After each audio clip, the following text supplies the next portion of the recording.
there. Said preachers would come in there and go out and revive. Said God's all around that place. Souls got saved, but that man couldn't feel God. But he still had savor. He might not have felt it itself, but it had an effect on everybody else around him. He had savor. But apart from that, savorless, saltless, Christianity without, or salt without saltiness is good for nothing. Not even fit for the dunghill. What about that?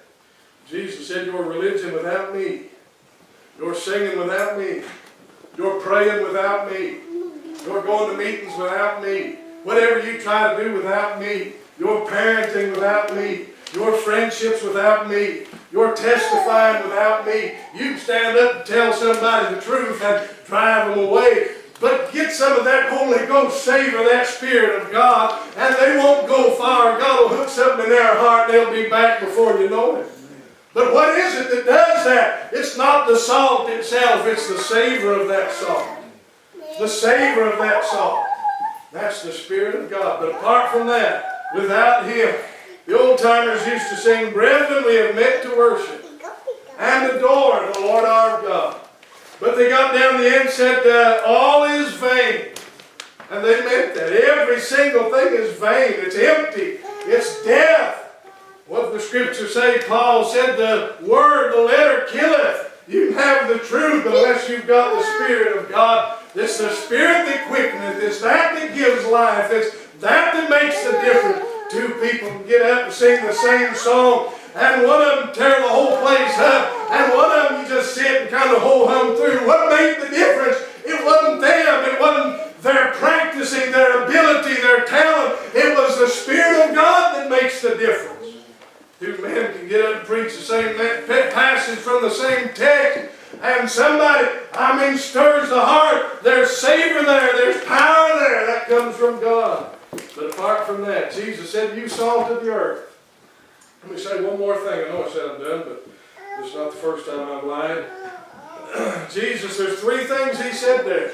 He said, a city set on a hill cannot be hid. And He said, ye are the light of the world. He said, men don't start a fire. Men don't light a light and then hide it under a bushel, a basket. He said they put it on a candlestick that everybody can be seen. There's three things there. He said a city that's set on a hill cannot be hid. There's a city observable by everybody. It's open there. It's above everything else. Trees can't obscure it. In the brightness of day, it can be seen from afar. It's obviously there. It's situated. It can't be moved. But then He said you've got light. And He said if you want to, you can take a basket and put over that light. But He said that won't help anybody. He said men don't do that. It's common sense. If you start a fire, if you light a light, you want to be able to who turns their little flashlight on, then covers the lens. Who lights a candle and then puts the basket on? No, He said you light to be able to see by it. But what happens is you take something that God's done for you, you hide it a little bit.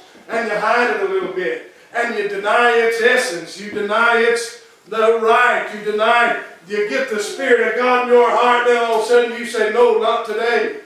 That little lamb in your soul wants to speak, or wants to testify, or wants to cry, or wants to pray, or wants to do something. And there's something in your heart that wants to help, that wants to worship God. But all of a sudden you say, no, not today, not right now. I'm embarrassed, or another time, or some other opportunity, and you just put the lid down on it for a little while. And pretty soon you get used to putting the lid down on it. And now more often than not, then after a while you get in church and you want to testify or want to do something, but there's nothing in there. And your words are empty, and you feel dead. What's happened? You've clamped everything down, and all of a sudden salt has lost its savor. All that stuff you started out with is gone, and now you don't have anything else left. And Jesus said you're good for nothing. What about that the Lord should say to somebody, you're good for nothing? You're not even good for the dunghill. Men just walk on top of you. You're supposed to be the salt of the earth. But men just walking all over you now.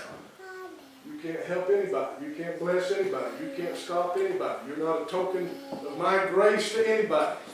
You're ineffective, ineffectual. You are the salt of the earth, but if the salt hath lost its savor, wherever shall it be salted? God's in your heart. We sang, our new man coming down the road singing, Going down the road, this little light of mine, I'm going to let it shine. Just let that light in your heart shine. If God moves on you to testify, testify. If He moves on you to shout, shout. Obey God.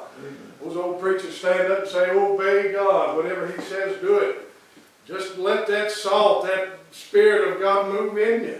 See, the opposite is true as well. You can clamp it down and restrain it and restrain it and restrain it to where God says, all right, they don't want me. And you can do that's the opposite too. You can just say, here I am, and give over and give over and give over to where the Lord's got all of you. I'll just give up and give up and give up and give myself up to you, and whatever you want, I'll do it. William LeFevre said one time, he wasn't a rich man. Folks would give him things all the time, he'd lose them, but out of church one day, and a man come by and needed an offering, and they're out, it's nighttime, and William LeFevre pulled his wallet out, and he had a cigarette lighter. He lit it to see what was in his wallet, and he pulled out a $100 bill and gave it to him. And said when he gave it to that man, it wasn't nothing to Lindy to give something. I heard Debbie Parker say one time, it's just money. What is it? Just money. I'll give it all away. It doesn't have any effect on me. I'll give it away. God will take care of me. Lindy gave it away. All of a sudden he went out. God hit him, and he just fell out. God fell in that place, and around there's outside the church. The folks crying and weeping. After a few minutes, Lindy came back again, and he said, I'll give another $100 if God will do that again.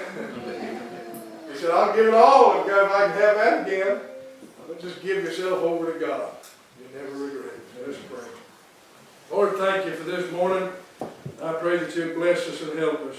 Lord, don't ever let us get to the place. Please don't let us get to the place where you say they're good for nothing. Good for nothing. There's no help in them. I can't use them to be a blessing. I can't use them to be a help. I can't use them, Lord. Don't let it be said of us. Be merciful to us, O God. I pray and ask that of you this morning. Help me to repent. Help us to repent. Help us to turn to you. Help us to forsake everything. To forsake it all, whatever it may be. Lord, just give it all up and run back to you and follow you and stay with you. Lord, and get the blessings. Lord, help us not to miss out, but just help us to love you for who you are. Help us, God. Be merciful to us. By your great and gracious mercy, turn our hearts again to you for Jesus' sake. In Jesus' name.